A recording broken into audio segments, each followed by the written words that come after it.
Israel হিজবুল্লাহর যুদ্ধবিরতির পর মধ্যপ্রাচ্যে শান্তি ফিরে আসবে এমনটা ভাবা হচ্ছিল। তবে সেই আশায় পানি ঢেলে দিয়েছে সিরিয়ায় শুরু হওয়া নতুন যুদ্ধ। দেশটির সরকারি বাহিনী ও বিদ্রোহীদের মধ্যে চলছে তুমুল লড়াই। একের পর এক শহর দখল করছে বিদ্রোহীরা, আর পেছন থেকে কলকাঠি নাড়ছে মার্কিন যুক্তরাষ্ট্র। মার্কিন প্রভাবশালী সংবাদ মাধ্যম সিএনএন সিরিয়া যুদ্ধের ওপর বিশেষভাবে নজর রাখছে। সংবাদ মাধ্যমটির সবশেষ খবরে বলা হচ্ছে, আলেপ্পোর পর বৃহস্পতিবার সিরিয়ায় সবচেয়ে গুরুত্বপূর্ণ কৌশলগত শহর হামা দখল করে নিয়েছে বিদ্রোহীরা। এতে বেশ চাপে পড়েছে রাশিয়া ও ইরান সমর্থিত আসাদ সরকার। হারাতে পারেন ক্ষমতা।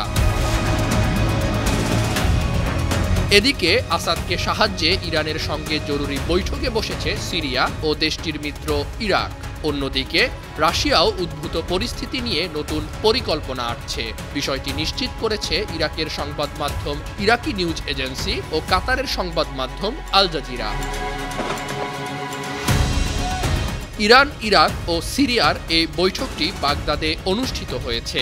এছাড়া ইরান সমর্থিত আধা সামরিক বাহিনী হাশদ আল শাবি সিরিয়া সীমান্তে জড়ো হয়েছে।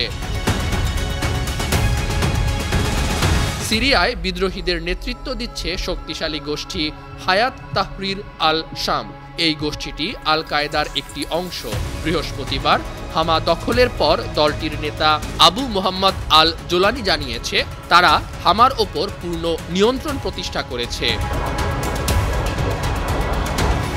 হামা দখল করার বিষয়ে ডারহাম বিশ্ববিদ্যালয়ের অধ্যাপক রবার্ট গেস্ট পিনফোল্ড বলছেন, কৌশলগতভাবে প্রদেশটি খুবই গুরুত্বপূর্ণ।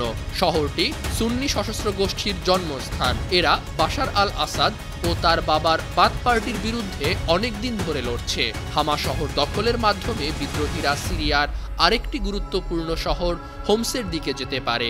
এতে রাজধানী দামেস্ক দখল করা তাদের জন্য অনেকটা সহজ হবে।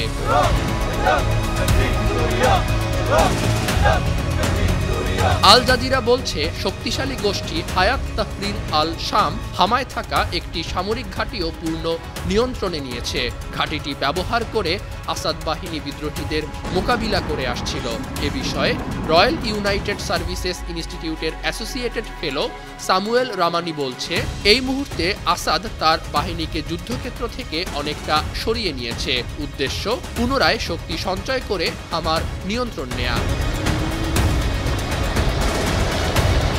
তিনি আরও বলছেন, রাশিয়া ও সিরিয়ার জন্য হামার এই নিয়ন্ত্রণ পুনরায় নেয়া কঠিন হতে পারে, কারণ বিদ্রোহীরা হামা দখলের পর আরেক গুরুত্বপূর্ণ শহর হোমসের নিয়ন্ত্রণ নিতে এগিয়ে যাচ্ছে।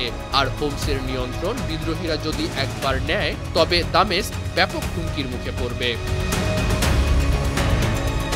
এদিকে বিদ্রোহীদের এই আক্রমণের মুখে রাশিয়া ও ইরান সমর্থিত হিজবুল্লাহ আসাদকে সাহায্যে তাদের সমর্থন পুনরায় ব্যক্ত করেছে। সিরিয়ার বিদ্রোহীদের পশ্চিমা দেশগুলো সমর্থন দিচ্ছে অভিযোগ করেছেন রাশিয়ার পররাষ্ট্রমন্ত্রী সের্গেই লাভরভ। আর দেশটির পররাষ্ট্র মন্ত্রণালয়ের মুখপাত্র দিমিত্রি পেসকভ জানিয়েছেন, মস্কো তার সিরিয়ান বন্ধুদের সাথে নিয়ে পরিস্থিতি পর্যবেক্ষণ করছে।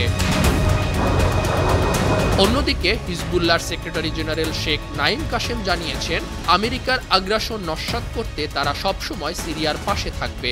এদিন হিজবুল্লাহর সেক্রেটারি আরব দেশগুলোকে একটি নতুন বার্তা দেন। বার্তায় বলেন, ইসরায়েলের বিজয় মানে শুধুমাত্র ফিলিস্তিন, সিরিয়া বা লেবাননের পরাজয় নয়। ইসরায়েলের বিজয় আপনাদেরও পরাজয়, আর এটা আপনাদের ওপর মারাত্মক পরিণতি ডেকে আনবে। 2011 আরব বসন্তের সময় সিরিয়ার প্রেসিডেন্ট বাশার আল আসাদের পদত্যাগের দাবিতে রাস্তায় নামে দেশটির নাগরিকরা। শুরু হয় গৃহযুদ্ধ। যুক্তরাষ্ট্র, তুরস্ক, সৌদি আরব ও আরব আমিরাতের কাছে সমর্থন পেতে থাকে আসাদ বিদ্রোহীরা। অন্যদিকে আসাদকে সহায়তায় এগিয়ে আসে রাশিয়া, ইরান ও লেবাননের প্রতিরোধ যোদ্ধা। কয়েক বছর ধরে চলে আসা এই যুদ্ধে রাশিয়া ও ইরানের সহায়তায় আসাদ বাহিনী সিরিয়াকে অনেকটা তাদের নিয়ন্ত্রণে নেয়। তবে সম্প্রতি সিরিয়ার বিদ্রোহী সেনারা মিলিটারি অপারেশনস কমান্ড নামে একটি নতুন জোট গড়ে দখল করে নেয় সিরিয়ার গুরুত্বপূর্ণ শহর আলেপ্পো ও হামা। এর ফলে দেশটিতে নতুন করে দেখা দিয়েছে সংঘাত। আন্তর্জাতিক ডেস্ক, 52 টিভি।